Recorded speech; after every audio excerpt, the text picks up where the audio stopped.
Hi everyone, I'm your host Law of the West, and this time around I've decided to take a little bit of a different approach when it comes to talking about concept sales. In the past, I've tended to be a lot more diplomatic when it came to discussing ships and what I felt that their overall value was. And I mainly did that because I've learned that over the years, every ship is going to be somebody's favorite no matter what it is. And this game strives to make sure that ships continue to have relevance even if it seems like they don't have any at the moment.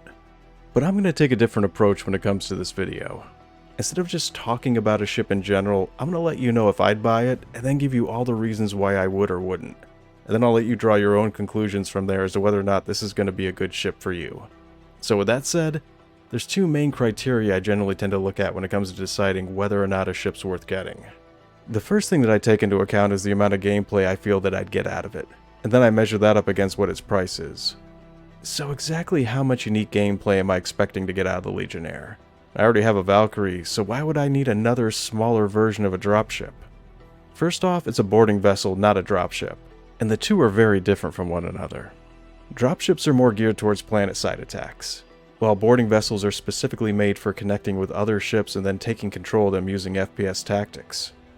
And I can see some practical uses for the Legionnaire that already exist in the game, like imagine using it to do the 890 jump mission with, or using it to take over an enemy's hammerhead.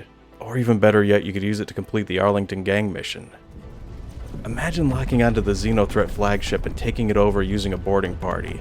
So instead of blowing it up, you could end up seizing the interest for yourself.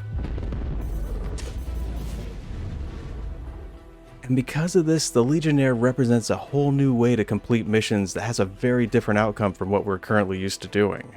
I personally love the idea of boarding operations, and it's going to end up being a major gameplay component when it comes to bounty hunting, piracy, and privateering. The FPS aspect of taking over a ship feels like it's going to be among the most fun gameplay options that Star Citizen has to offer. Another thing is that the Legionnaire is going to have a type of hacking ability so you can override the docking protocols of the ships you're trying to connect with.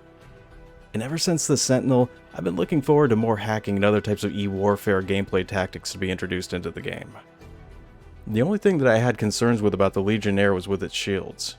It has 3 small shields, which isn't the equivalent to having a medium-sized one anymore. But I thought more about it, and the more that I did, I started to realize that having this kind of setup isn't going to necessarily be the disadvantage that I originally thought it was. Having more smaller components could have a higher resistance to distortion damage, and could end up regenerating more quickly than one medium-sized component would. And after physicalized damage comes online, if you want to take down all of its shields permanently, then you'd have to rip a hole in its heavy armor 3 times over in order to take all of them out.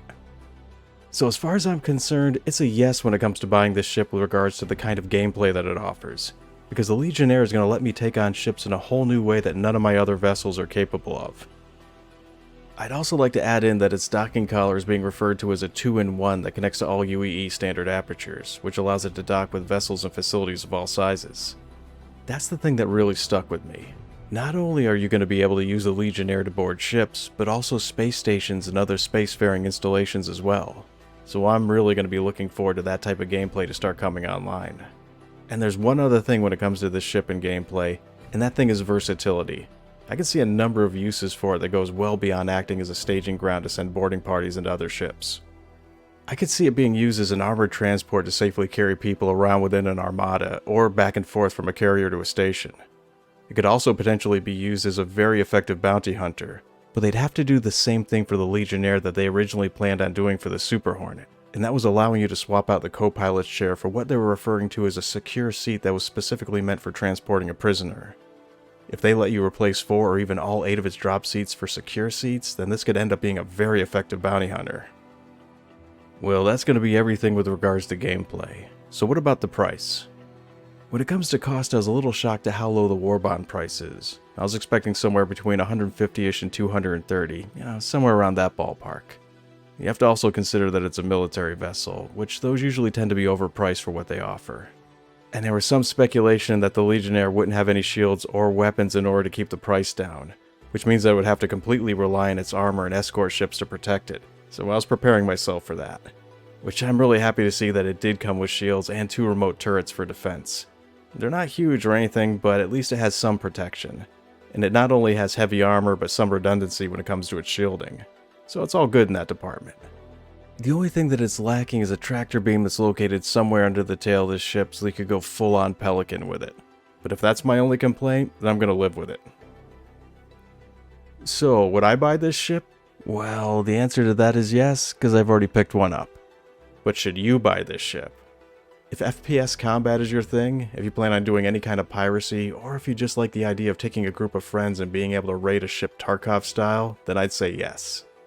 But I wouldn't worry too much about missing out on a concept sale or even not buying it at all, because everything that's sold in the ship store is going to be purchasable in-game using the in-game currency. And it's good to have goals to strive for while you're playing the game, and wanting to earn your way up to getting a particular ship is a great motivator to have. Well, that's going to be it for what my impressions are for the Anvil Legionnaire. I'd like to thank everybody for watching, and take care.